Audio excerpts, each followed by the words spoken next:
Hello, my name is Dapperton. I'm 21 years old from Warwick, New York, and you're watching KSCU Meets. I like the way that words come out your mouth. It takes me many miles to make them out. So, how's the tour been going so far? It's been going great. This is our first West Coast run. We just got out here like 5 days ago, really, and it's been great so far. We're all hyped. Yeah. So you were in Portland yesterday, Mhm. in Crystal. Mhm.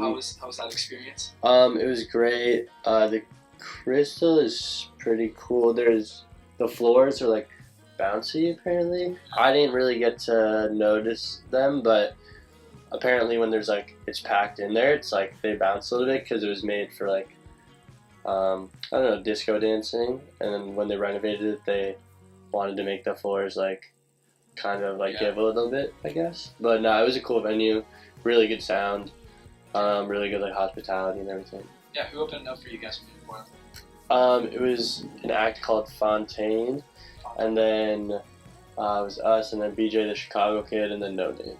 Yeah, he's sick. So how do you guys like end up lining these people up? Do you ever have like a say in who opens for you, or is it kind Yeah, of sometimes, but I don't necessarily know a lot of acts in each city, so my booking agents usually do that. But yeah, this one was like a festival, so we just kind of got on the roster because there's a spot, and it was super good. Yeah. So you're originally from Warwick, New York. Mm-hmm. Describe what it was like growing up there. So Warwick, New York is like a rural farm town, about an hour and a half northwest of New York City. It's very, I don't know, there's like 94 working farms. It's very like conservative, and there's it's like structural functionalism kind of society. Like everyone's afraid of change, and everyone's set on like traditional values. And it was like really hard to, it was really inconvenient to be like creative in Warwick, but I had a good group of homies who were all creative, and we kind of, I guess, like having homies like that, it was easy to like, I guess, rebel and like, not necessarily rebel, but still like be creative regardless of the inconvenience of it. And yeah, I just think like I've always been pretty like when I'm passionate about something, I just always go for it. So regardless of the circumstances of like living in Warwick, I just did my thing anyways. Yeah. Were your group of friends, were they pretty musically inclined too, or was it kind of other things that you guys were? It was like a few different things, but mostly musically inclined. Like, we all skated and stuff, and a bunch of my friends started rapping when I started like making beats. So I would make beats, and my friends would rap, and like they all still do. My friend Elijah Banksy, my friend Simonez, Andrew Dega, and then a couple other kids made music too, and now they're like on and off and kind of do other things like photography and whatnot. But yeah. So you started out doing production before? Yes. What kind of production was it? Mostly kind of like hip hop stuff you were doing? It was all like old school '90s hip hop, kind of stuff. Yeah, boom bap, sample based stuff. Yeah, I really liked at the time like J Dilla, MF Doom, and Madlib, and people like that. Yeah, did you ever rap yourself, or just kind of? Oh yeah, for sure, once in a while, but I barely did any sort of vocals until like I was like 17 or 18. Gotcha. Yeah. Gotcha. So what was the music scene like growing up there? You said it's a pretty conservative area, so. Yeah, there wasn't really a music scene. Like I wouldn't even consider the kids who like made music that was digestible by the rest of my town. I wouldn't even consider them like artists. I guess they played instruments, but there was a couple like really, I don't know, it was very cliquey in my school. Everyone developed these like unwarranted egos because they thought they were good at something out of like their circle of their small circle of whatever that was, and in reality they didn't look on things on like a worldly basis. They were just looking on things for like in our town, and it was just kind of upsetting how like people would develop these egos and just be like, super arrogant. Really. Yeah. Do you feel like that kind of like pushed you in a sense? Yeah, I mean the whole like dynamic of the town did, and that's like basically what it was like. But yeah. I feel that.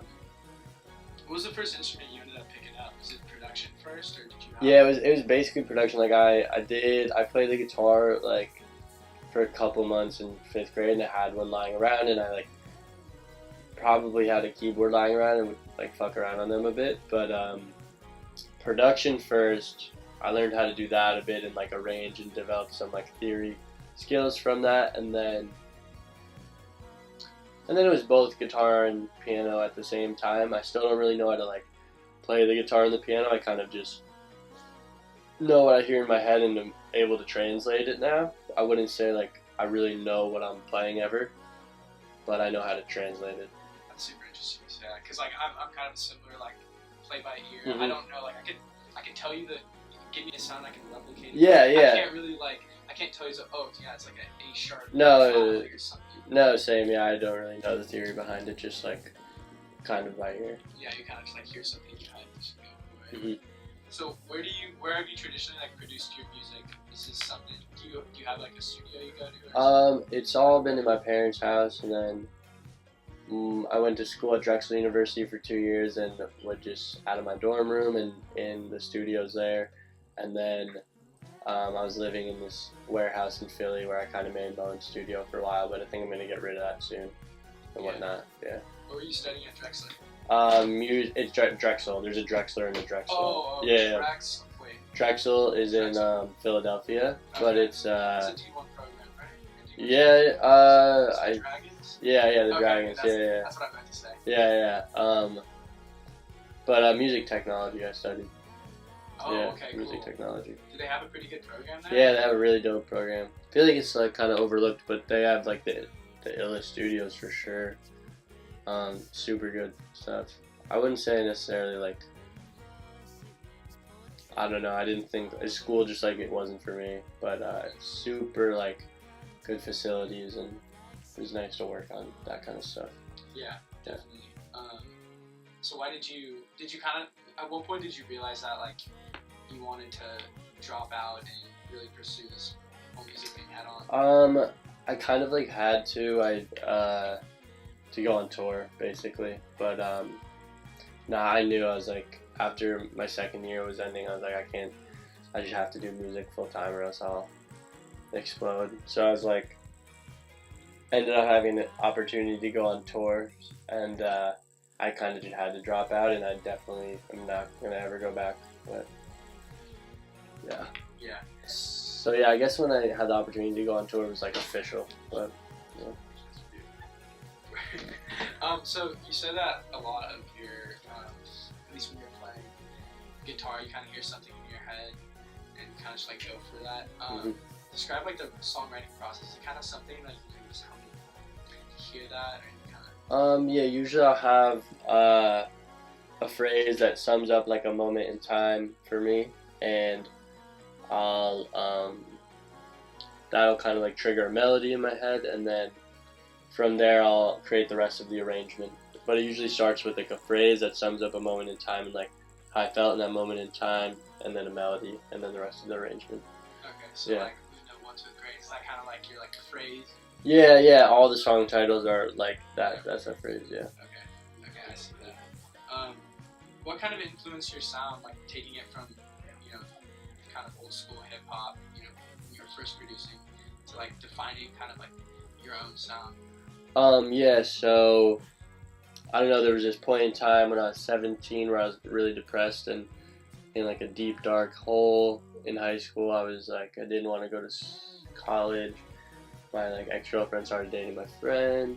I tore my ACL, my meniscus. I was out of school for a month and on like a bunch of drugs.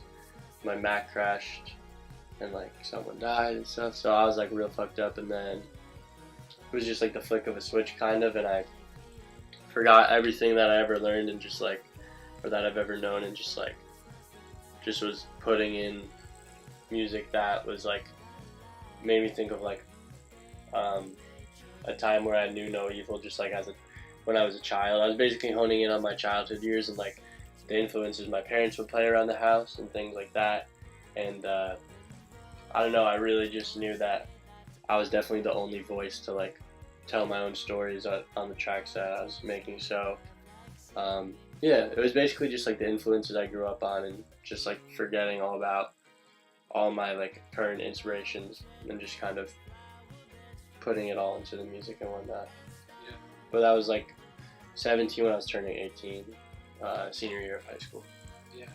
You talk about how, at least in like past interviews that you've done, you kind of like to write in a vague sense, kind of more metaphorically, so that if people listen to it, you know, obviously it has its own personal meaning to you, but Yeah. people kind of assign their own meaning to your lyrics. Mhm. What are kind of like the major themes in your lyrics that you try to put on? Yeah, so most of the time my lyrics, all of the time, there's a literal meaning, a metaphorical meaning, and then a secret meaning that's just personal to me. And I like hit each one of those, I guess, like storylines, so that whoever's listening can adapt their experiences to the song. And I guess the major themes would be just like all around, just like heartbreak in general. Because I think I used to write about like love, and I used to write about like tragedy, but they're like the most powerful feelings. So now I just write about the combination of the two, which is like heartbreak. Yeah. So kind of like moving on, what kind of inspired your look and the bowl cut and everything? Was it kind of growing up in Warwick and kind of having that so much of a traditional sense around you? Yeah, it's actually like what I was saying with like my like sound earlier, and like how I came to terms with like that sound, and like highlighting my childhood years. That's the same thing with my style. I had a bowl cut when I was a toddler, wore basically the same clothes, and they all fit me kind of similarly. And I would say just I embody my like childhood years like to the fullest. And I didn't really like get that I was doing that until like recently, and then I kind of like realized I was doing that. So now it's like easy to put it into terms like it's just like me embodying myself as a toddler, like a nostalgic past where there was like no evil and it was just like pure learning and pure knowledge. And then yeah. So what do you have planned over the next year? Do you plan to release an album at all? Or? Yeah, so I'm like really focused on like the present, but I make like I work on music like 10 hours a day every day, and I'll definitely put out an album like in the fall or something. I'm pretty casual about it just because like I'm an independent artist and I do it all myself, so like definitely as soon as I'm done with an album I'll release it, which will be probably in the fall. But yeah, I have a ton of music. I've been working a lot on it. Yeah. Yeah. So what do you feel like is the hardest part about being an independent artist?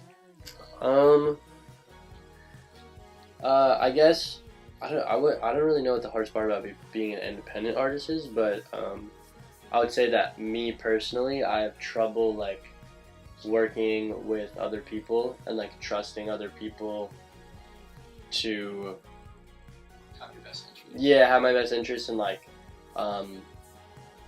elaborate and evolve on my own vision. And I haven't really met anyone like who can do that and like who I trust enough to do that, aside from like my director Matthew Dunn Cohen and like a couple other people who I trust even just like give me notes on things. But I would say like personally that's my biggest issue overall, and that kind of would be like why I'm an independent artist and stuff, and maybe that's like one of the harder things. But yeah, I like kind of prefer to work alone and whatnot. Yeah. So do you think that like being an independent artist, like down the road, do you think that's gonna suit you better, or would you ultimately like to sign with a label and kind of like how? I'm not sure, but I'm open to everything. I'm really open to everything, but yeah, like I said, like I don't really think about like the future at all too much. I'm just like super focused on like the show tonight, us talking right now, and then like after the show I'll probably like write a song.